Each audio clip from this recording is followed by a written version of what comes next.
रायपुर के वरिष्ठ बीजेपी विधायक राजेश मूणत ने स्काईवॉक प्रोजेक्ट को लेकर बयान दिया। कहा कि ये योजना 2016-17 में पैदल यात्रियों की सुविधा और ट्रैफिक समस्या के समाधान के लिए शुरू की गई थी। सर्वे के बाद प्रस्ताव तैयार कर तत्कालीन मेयर, जनप्रतिनिधियों और अधिकारियों की सहमति से 2017 में काम शुरू हुआ। ये भी बताया कि उस समय विधानसभा में कोई आपत्ति नहीं आई थी और सीएम समेत कई बड़े नेता भूमि पूजन में शामिल हुए थे। परियोजना में 8 एस्केलेटर, लिफ्ट और सुरक्षा के लिए कैमरे लगाने की योजना थी। मूणत ने कहा कि 2018 तक काम पूरा होना था, लेकिन सरकार बदलने के बाद कांग्रेस ने इसे रोक दिया।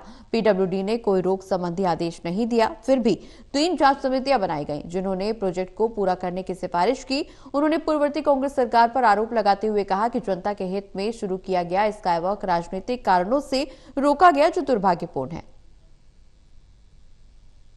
काम चलते चलते कुछ लोगों ने सुझाव दिया कि इसके अंदर ये चीजें, जैसे मैंने आपसे कहा, एस्केलेटर का प्रावधान बढ़ाना, लिफ्ट डालना, इसके अंदर ऊपर के लोग निकलते हैं तो कहीं इसके अंदर ऊपर तक छोटी शॉप निकाल दी जाए ताकि उसके अंदर कोई रोजगार के सामान मिल जाए, गंदगी ना फैले, तो उसमें सांप का प्रावधान कर दिया।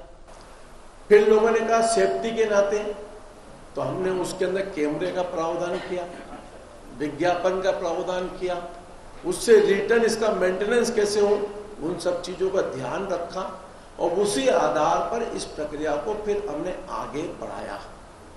काम चालू हो गया। काम चालू होने के बाद 2018 में इसको कंप्लीट करना था, लेकिन जो एजेंसी थी उसके यहाँ तकनीकी तकलीफ आ गई। इनकम टैक्स की रेट बढ़ने के कारण, अकाउंट सीज होने के कारण काम नहीं कर पाया। वह काम नहीं होने के बाद में वापस हमने जॉइंट वेंचर में लोगों के साथ में डिपार्टमेंट ने कहा कोशिश की कि इस काम को कर लें, लेकिन काम नहीं हो पाया।